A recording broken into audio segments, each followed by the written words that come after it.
Hello दोस्तों, स्वागत है आपका हमारे YouTube channel mission lecture UK 2025 पर। तो दोस्तों, आज की क्लास में बात करेंगे उत्तराखंड प्रवक्ता हिंदी को लेकर। तो दोस्तों, यहाँ पर आज का जो हमारा टॉपिक है वो है नई कविता। चूँकि हमारे द्वारा यहाँ पर शॉर्ट नोट्स के माध्यम से प्रिपरेशन कंप्लीट कराई जा रही है।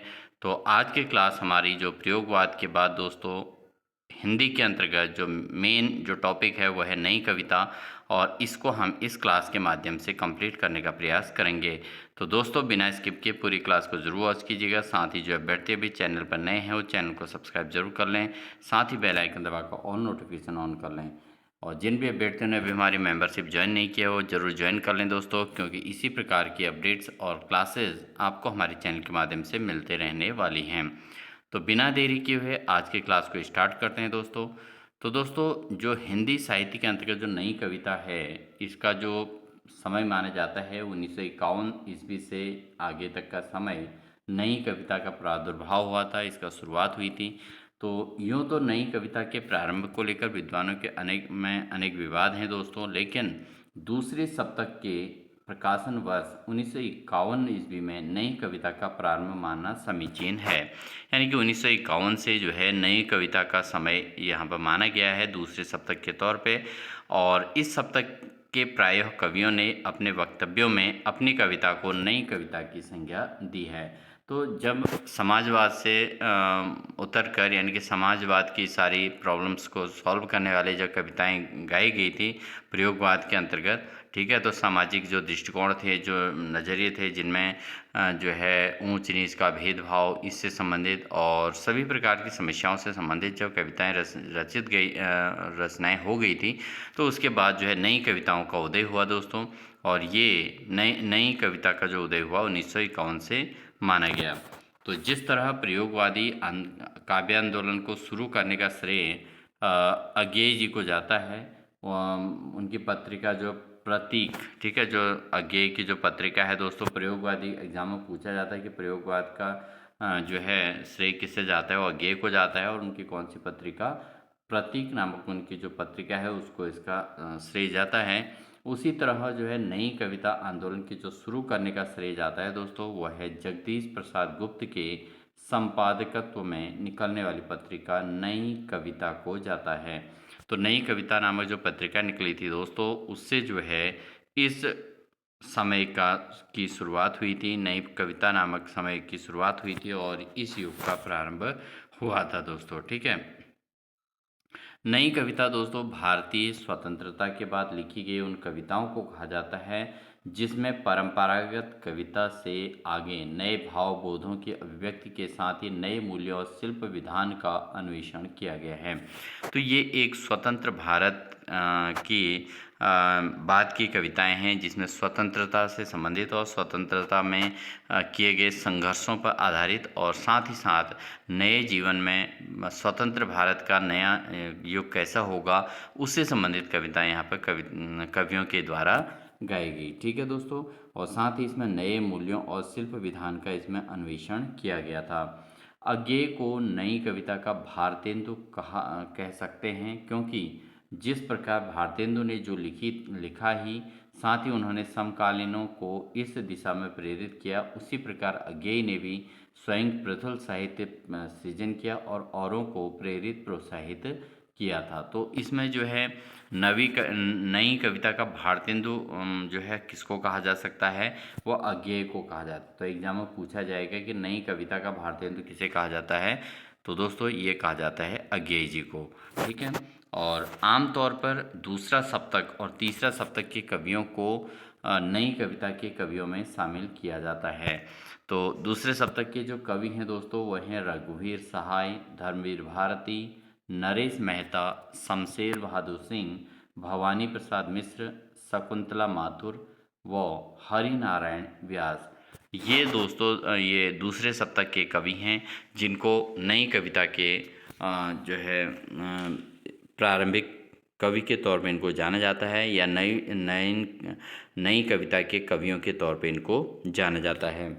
तीसरा सप्तक के जो कविगण हैं दोस्तों, वह हैं कीर्ति चौधरी और साथ ही साथ दोस्तों प्रयाग नारायण त्रिपाठी, केदारनाथ सिंह, कुंवर सिंह, विजयदेव नारायण शाही, इसके अलावा सर्वेश्वर दयाल सक्सेना व मदन वात्स्यायन, ये दोस्तों क्या हैं, ये तीसरे सप्तक के कवि के तौर पे जाने जाते हैं। तो हिंदी साहित्य के अंतर्गत दोस्तों इन कवियों का बहुत इम्पोर्टेंट रोल रहा है। इन्होंने अपने कवियों के माध्यम से जो है समाज को सुधारने में पूरी भूमिका निभाई है। स्वतंत्र भारत के समाज को परिवर्तित करने वाले जो लोग हैं वो इन्हीं कवियों को इसका क्रेडिट जाना चाहिए, क्योंकि इन्हीं कवियों ने अपने कविताओं के माध्यम से समाज में विशेष प्रकार की एक अलग जगाई थी, जिसे समाज में परिवर्तन देखने को मिले थे। इसके अलावा दोस्तों श्रीकांत वर्मा हैं, दुष्यंत कुमार हैं, मलयज हैं, सुरेंद्र तिवारी हैं, धूमिल हैं, लक्ष्मीकांत वर्मा हैं और अशोक हैं। दोस्तों ये वो कवि हैं जिन्होंने समाज में अपने जो है रचनाओं के माध्यम से समाज को शिक्षित करने का प्रयास किया है, समाज को हर प्रॉब्लम को सॉल्व करने की ओर दृष्टिगोचर किया है। साथ ही दोस्तों स्वतंत्रता के लिए लड़ी गई जो लड़ाइयाँ हैं उनको जो है अपने कविताओं के माध्यम से एक नव चेतना, नए युग के ओर जो है प्रसारित करने का प्रयास किया है। तो इनकी कविताओं के माध्यम से ही, इनकी रचनाओं के माध्यम से ही समाज में, पढ़े लिखे समाज ने उन रचनाओं को पढ़ा है और साथ ही जो है उस ओर अपना ध्यान आकृष्ट किया है कि कितने संघर्ष के बाद भारत की ये स्वतंत्रता की लड़ाई लड़ी गई। ठीक है दोस्तों, बात करते हैं आगे। नई कविता आंदोलन में एक साथ भिन्न भिन्न वाद दर्शन से जुड़े रचनाकार शामिल हुए हैं। यदि अज्ञेय आधुनिक भावबोधवादी, अस्तित्ववादी व व्यक्तिवादी हैं तो मुक्तिबोध, केदारनाथ सिंह आदि मार्क्सवादी समाजवादी, और भवानी प्रसाद मिश्र यदि गांधीवादी हैं तो रघुवर सहाय, सर्वेश्वर दयाल सक्सेना आदि लोहियावादी समाजवादी, और धर्मवीर भारती की रुचि सिर्फ देहवाद में रही है। तो दोस्तों यहाँ पर जो नई कविता के अंतर्गत जो भिन्न भिन्न वाद दर्शन से जुड़े जो रचनाकार शामिल हैं, यदि अज्ञेय आधुनिक भावबोधवादी, अस्तित्ववादी और व्यक्तिवादी रहे हैं तो मुक्तिबोध, केदारनाथ सिंह आदि जो है मार्क्सवादी और समाजवादी रहे हैं दोस्तों। इसके साथ ही दोस्तों भवानी प्रसाद मिश्र जो हैं वो गांधीवादी रहे हैं। साथ ही साथ रघुवर सहाय, सर्वेश्वर दयाल सक्सेना आदि जो है लोहियावादी और समाजवादी जो है कवि के तौर पर रहे हैं दोस्तों। धर्मवीर भारती की रुचि सिर्फ देहवाद में देखने को मिली है दोस्तों। ठीक है, तो ये इनके अलग अलग समाज के प्रति इनके दृष्टिकोण, इनके अलग अलग वाद, किस समय क्या क्या हुआ था, ये सारी बातें आपके समझ में आ गई होंगी। इसके अलावा दोस्तों बात करें कि नई कविता है, इसमें इसके जो रचनाकारों पर दो वाद या विचारधाराओं, अस्तित्ववाद और आधुनिकवाद का प्रभाव विशेष रूप से देखने को मिला है, क्योंकि इन्होंने अस्तित्ववाद और आधुनिकतावाद को सबसे ज़्यादा इम्पोर्टेंस दे रखा है अपनी विचारधाराओं के अंतर्गत, अपनी रचनाओं के अंतर्गत। क्योंकि दोस्तों जो अस्तित्ववाद है वो एक आधुनिक दर्शन है। ठीक है, क्योंकि एक फ़िलॉसफी है आधुनिक, मतलब मॉडर्न फ़िलॉसफी के तौर पर इसको जान सकते हैं, जो अस्तित्ववाद है, जिसमें यह विश्वास किया जाता है कि मनुष्य के अनुभव महत्वपूर्ण होते हैं। क्योंकि इन्होंने अपने आधुनिक विचार भावों के अंतर्गत इन्होंने प्रदर्शित किया है कि मनुष्य के जीवन में उसके अनुभव ही सबसे महत्वपूर्ण होते हैं। प्रत्येक कार्य के लिए वो खुद उत्तरदायी होता है, यानी कि कोई भी कार्य अगर करना हो तो उसके लिए मनुष्य स्वयं ही उत्तरदायी होता है। व्यक्तिकता, आत्मसंबद्धता, स्वतंत्रता और अजनवियत तथा संवेदना, मृत्यु, त्रास और ऊब आदि इसके मुख्य तत्व के तौर पे जाने जाते हैं। तो इस युग में क्या हुआ दोस्तों कि व्यक्तिकता और आत्मसंबद्धता, जैसे स्वतंत्रता है, अजनवियता है, संवेदना है, मृत्यु है, त्रास है, ऊब है आदि, ये इसके मुख्य तत्व के तौर पे जाने जाते हैं। आधुनिकतावाद का संबंध पूंजीवाद के विकास से भी रहा है दोस्तों। जो आधुनिकतावाद है इसका संबंध मूलतः किससे रहा है? पूंजीवाद के विकास में भी आधुनिकतावाद का बहुत महत्वपूर्ण रोल रहा है। पूंजीवाद के विकास के साथ उभरे नए जीवन मूल्यों और नई जीवन पद्धति को आधुनिकतावाद की संज्ञा दी जाती है। तो दोस्तों जो आधुनिकतावाद है उसकी जो संज्ञा दी जाती है, किसको दी जाती है? पूंजीवाद विकास के साथ साथ न नए जीवन मूल्यों को और नई जीवन पद्धति को आधुनिकतावाद की संज्ञा दी जाती है।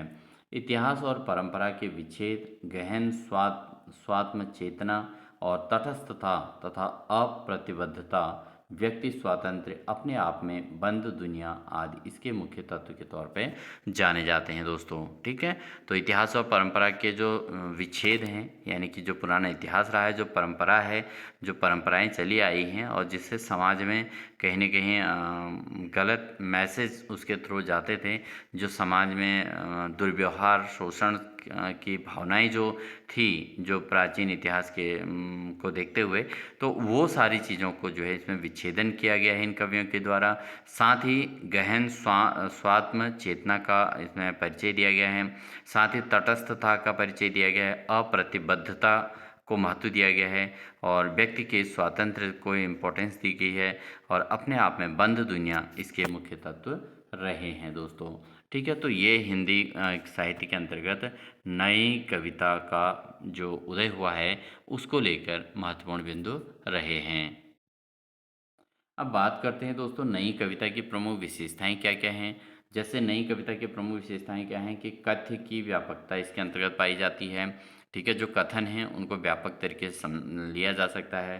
साथ ही अनुभूति की प्रामाणिकता इसमें देखने को मिलती है, यानी कि जो अनुभूति की गई है उसको प्रामाणिक किया गया है, उसको स्पष्ट तौर पर जो है प्रस्तुतिकरण किया गया है और जैसा समाज को देखा गया है उस तरीके से उसको प्रमाणित भी किया गया है। साथ ही लघु मानववाद और क्षणवाद तथा तनाव व द्वंद्व की स्थिति यहाँ पर देखने को मिली है, क्योंकि सामाजिक दृष्टिकोण को बदलने में दोस्तों जो भी रचनाएं की जाती हैं उनमें द्वंद्व जरूर देखने को मिलता है, यानी कि समाज के किसी न किसी तबके को उस पर जो है कहीं न कहीं विपरीत अपना प्रभाव दिखाना पड़ता है, जिससे जो है समाज में द्वंद्व की स्थिति भी पैदा हो जाती है। तो ये इस नई कविता के ये विशेषताओं के अंतर्गत आता है कि इसमें द्वंद्व का भाव भी इन कविताओं के अंतर्गत देखने को मिला है। साथ ही मूल्यों की परीक्षा, यानी कि वैयक्तिकता का एक मूल्य के रूप में स्थापना की गई है। साथ ही निरर्थकता बोध है, विसंगति बोध है, पीड़ावाद, सामाजिकता इसके अंतर्गत देखने को मिली हुई है दोस्तों। ठीक है, साथ ही लोक संस्कृति की अगर हम बात करें दोस्तों, इसमें काव्य संरचना दो तरह की कविताएं हुई हैं। छोटी कविताएं जो प्रगीतात्मक हुई हैं और लंबी कविताएं जो हैं नाटकीय तौर पे यहाँ पर देखने को मिली हैं। साथ ही दोस्तों क्रिस्टली संरचना इसके अंतर्गत देखने को मिली है और साथ ही छंद मुक्त कविताएं और फैंटेसी स्वप्न कथा का भरपूर प्रयोग इसके अंतर्गत देखने को मिलता है दोस्तों। ये नई कविता के अंतर्गत सब कुछ इसमें जो है इसका जो है समावेश देखने को मिला है। इसके अलावा दोस्तों काव्य भाषा, बातचीत की भाषा, शब्दों पर इसमें जोर दिया गया है और नए उपमान, नए प्रतीक, नए बिंबों का प्रयोग भी इसमें काव्य के अंतर्गत देखने को मिला है। अगर हम बात करें नई कविता में कि यदि छायावाद कविता का नायक महामानव था तो प्रगतिवादी कविता का नायक जो है शोषित मानव, तो नई कविता का नायक है लघु मानव। ठीक है दोस्तों, तो आपने देखा होगा कि हमने इसमें चर्चा की थी, जो छायावादी कविता का नायक है उसको क्या कहा गया है? वो कहा गया है दोस्तों महामानव, क्योंकि छायावाद में दोस्तों प्रकृतिवादी दृष्टिकोण को ज़्यादा महत्व दिया गया था और उस समय समाज की स्थितियाँ बहुत ही कुरीतियों में चल रही थी, यानी कि उस समाज को बदलना बहुत आसान काम नहीं था और उस समय जो रचनाकार रहे हैं उनके लिए अपनी रचनाएं करना भी आसान काम नहीं था। लेकिन उन्होंने जो है अपनी रचनाओं के माध्यम से उस समय की स्थितियों को बदला है, इसलिए उस समय के जो कविता के नायक रहे हैं उनको महामानव की संज्ञा दी गई है। साथ ही दोस्तों जो प्रगतिवादी कविता का नायक है जिन्हें शोषित मानव कहा गया है दोस्तों, तो वो वे व्यक्ति थे जिन्होंने प्रगतिवाद यानी कि पुराने भाव विचारों को अलग करके नए विचारों को प्रगति करना और समाज में उन विचारों को प्रस्तुतिकरण करना, ये एक बहुत बड़ा कठिन कार्य था और इसलिए जो है इस कविता के इस समय की जो कविताओं के नायक रहे हैं उनको शोषित मानव कहा गया और नई कविता के नायक को दोस्तों यहाँ पर लघु मानव की संज्ञा दी गई है। तो आप इसको जो है जरूर नोट कर लें दोस्तों। छायावादी कविता के नायक को महामानव, प्रगतिवादी कविता के नायक को शोषित मानव और नई कविता के नायक को लघु मानव की संज्ञा दी जाती है। 1950 का साल ऐतिहासिक दृष्टि से नई कविता के विकास का प्रायः चरम बिंदु था। इस बिंदु से एक रास्ता नई कविता की रूढ़ियों की ओर जाता था, जिसमें बिंब आदि विज्ञापित नुस्खों का अंधानुकरण किया जाता, या फिर दूसरा रास्ता सच्चे सृजन का था, जो बिंबवादी प्रवृत्ति को तोड़ता है। नए कवियों ने दूसरा रास्ता अपनाया था और फलतः धीरे धीरे काव्य सृजन बिंब के दायरे से निकलकर सीधे सपाट कथन की ओर अभिमुख हुआ, और जिसे अशोक वाजपेयी सपाट बयानी की संज्ञा देते हैं। तो दोस्तों यहाँ पर आप इन चीज़ों को जरूर नोट कर लें कि सपाट बयानी की संज्ञा किसे दी गई है। अशोक वाजपेयी जी के इस सपाट कथन को, जो उनके कथन निकले थे, जो अभिमुख हुए थे, उन कथनों को अशोक वाजपेयी के सपाट बयानी की संज्ञा दी गई है। अब बात करते हैं दोस्तों इस समय की प्रमुख पंक्तियाँ क्या क्या रही थी, नई कविता की प्रमुख पंक्तियाँ किसने कही थी। जैसे हम तो सारा का सारा लेंगे जीवन, कम से कम वाली बात न हमसे कहिए। तो दोस्तों ये जो है हम तो सारा का सारा लेंगे जीवन, कम से कम वाली बात न कहिए हमसे हमसे कहिए। तो ये किसने कहा था, रघुवीर सहाय की ये पंक्तियाँ रही हैं, इम्पोर्टेंट हैं। अगला है मौन भी अभिव्यंजना है, जितना तुम्हारा सच है उतना ही कहो, तुम व्याप नहीं सकते, तुम में जो व्यापा है उसे ही निभाओ। ये किसने कहा था, ये अज्ञेय ने कहा था दोस्तों, ठीक है। अगला है जी हाँ हुजूर मैं गीत बेचता हूँ, जी हाँ हुजूर मैं गीत बेचता हूँ, मैं तरह तरह के गीत बेचता हूँ, मैं किसिस किसिस के गीत बेचता हूँ। ये देखिए किससे लिया गया है दोस्तों, गीत फरोश से लिया गया है। इसको आप ध्यान रखना कि गीत से संबंधित कोई क्वेश्चन आए तो आप समझ लेना गीत फरोश से लिया गया है। और साथ ही दोस्तों ये किसकी पंक्तियाँ हैं, भवानी प्रसाद मिश्र की। तो नई कविता के कवि हैं भवानी प्रसाद मिश्र, और इन्होंने अपनी पंक्तियों को इस तरीके से प्रस्तुत किया है। बात करते हैं आगे।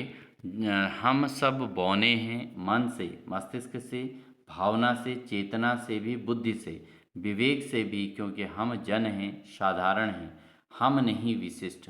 ये किसने कहा था, ये कहा था दोस्तों गिरजा कुमार माथुर ने। गिरजा कुमार माथुर की पंक्तियां हैं दोस्तों कि हम सब बौने हैं मन से, मस्तिष्क से। अगर ये ऐसा प्रश्न एग्जाम में आता है तो आप ध्यान रखें कि ये बौने वाला जो वाक्य कहा गया है किसके द्वारा कहा गया है, गिरजा कुमार माथुर के द्वारा कहा गया है दोस्तों। अगला जो पंक्तियां हैं दोस्तों वो क्या हैं, मैं प्रस्तुत हूँ यह क्षण भी कहीं ना खो जाए, अभिमान नाम का पद का भी तो होता है। तो दोस्तों इन्होंने ये कीर्ति चौधरी के द्वारा ये पंक्तियाँ कही गई हैं। एक बार पुनः इसको दोहरा रहा हूँ, मैं प्रस्तुत हूँ यह क्षण भी कहीं न खो जाए, अभिमान नाम का पद का भी तो होता है। किसने कहा था, ये पंक्तियाँ कही गई थी कीर्ति चौधरी के द्वारा दोस्तों। अगला है दोस्तों रघुवीर सहाय की पंक्तियाँ हैं दोस्तों, ये हैं कुछ होगा अगर मैं बोलूँगा। रघुवीर साय की पंक्तियाँ हैं दोस्तों, कुछ होगा अगर मैं बोलूँगा, न टूटे तिलिस्म सत्ता का, मेरे अंदर एक कायर टूटेगा टूट। ठीक है, कुछ होगा अगर मैं बोलूँगा, न टूटे तिलिस्म सत्ता का, मेरे अंदर एक कायर टूटेगा। तो इस किसने कहा था, ये कहा था दोस्तों रघुवीर सहाय ने। ठीक है, ये रघुवीर सहाय की पंक्तियाँ हैं। अगला है जो कुछ है उसमें बेहतर चाहिए, जो कुछ है उससे बेहतर चाहिए, पूरी दुनिया साफ करने के लिए एक मेहतर चाहिए, जो मैं हो नहीं सकता। ये किसने कहा है, ये कहा है दोस्तों मुक्ति बोध ने। गजानन माधव मुक्ति बोध की पंक्तियां हैं, जो कुछ है उससे बेहतर चाहिए, पूरी दुनिया साफ करने के लिए एक मेहतर चाहिए, जो मैं हो नहीं सकता। ये किसने कहा था, ये मुक्ति बोध ने कहा था दोस्तों। तो ये मुक्ति बोध की पंक्तियां हैं। अगला है दोस्तों भागता मैं दम छोड़, घूम गया कई मोड़। अंधेरे में, ये किसकी है, मुक्तिबोध की है। भागता मैं दम छोड़, घूम गया कई मोड़, अंधेरे में इनकी एक वो है, और इसको मुक्तिबोध के द्वारा रचित किया गया है। दुखों के दागों को तमगों सा पहना, ये किसका है, अंधेरे में इनकी जो रचना है उसमें से लिया गया है दोस्तों ये पंक्तियाँ। और ये किसकी हैं, ये मुक्तिबोध की पंक्तियां हैं दोस्तों। ठीक है, गजानन माधव मुक्तिबोध की ये पंक्तियां हैं, इनको आप नोट कर लीजिएगा। बहुत सारी पंक्तियां इन्होंने जो हैं जो एग्ज़ाम में पूछी जाती हैं बार बार, तो इनकी ये पंक्तियां हैं। कहीं आग लग गई, कहीं गोली चल गई, ये कहाँ से लिया गया है, ये अंधेरे में इनकी जो रचना है उसमें से लिया गया है, मुक्तिबोध की ये रचना है। मैं रथ का टूटा हुआ पहिया हूँ, लेकिन मुझे फेंक मत इतिहासों की सामूहिक गति, सहसा झूठी पड़ जाने पर क्या जाने, सहसा झूठी पड़ जाने पर क्या जाने, सच्चाई टूटे हुए पहिए का आश्रय ले। तो ये इनकी रचना है टूटा पहिया नामक जो इनकी रचना है धर्मवीर भारती की, उससे दोस्तों ये पंक्तियाँ ली गई हैं। ठीक है, तो इनको आप नोट कर लीजिएगा, एग्जाम के दृष्टिकोण से बहुत इंपॉर्टेंट है। 300 नंबर का पेपर है दोस्तों।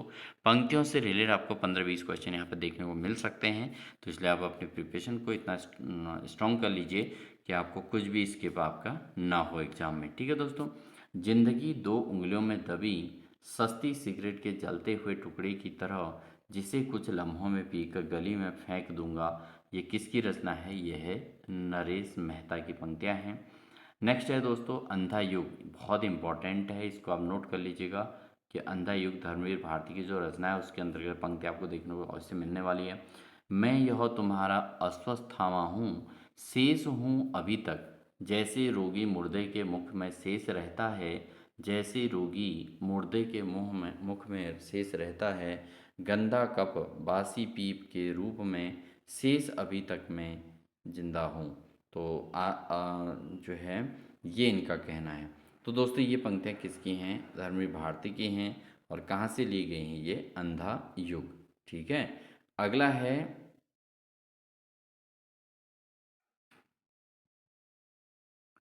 दुख को मांझता है और दुख सबको मांझता है, और चाहे स्वयं सबको मुक्ति देना वह न जाने, किंतु जिनको मांझता है उन्हें यह सीख देता है सबको मुक्त रखे। तो ये किसने कहा है, ये अज्ञेय ने कहा है। दुख सबको मांझता है और चाहे स्वयं सबको मुक्ति देना वो वह न जाने, किंतु जिनको मांझता है उन्हें वह सीख देता है सबको मुक्त रखे। ये किसने दिया था, ये कहा था अज्ञेय ने। ठीक है दोस्तों, तो ये इस प्रकार से जो पंक्तियां हैं दोस्तों ये बहुत इंपॉर्टेंट पंक्तियां हैं, इनको आप बिल्कुल भी स्किप ना करें, बिल्कुल अच्छे से प्रिपेयर करें। तो दोस्तों आज की क्लास को हम इतना ही रखते हैं, क्योंकि इसके अंतर्गत हमने बहुत इंपॉर्टेंट टॉपिक्स पॉइंट्स आपको करा दिए हैं।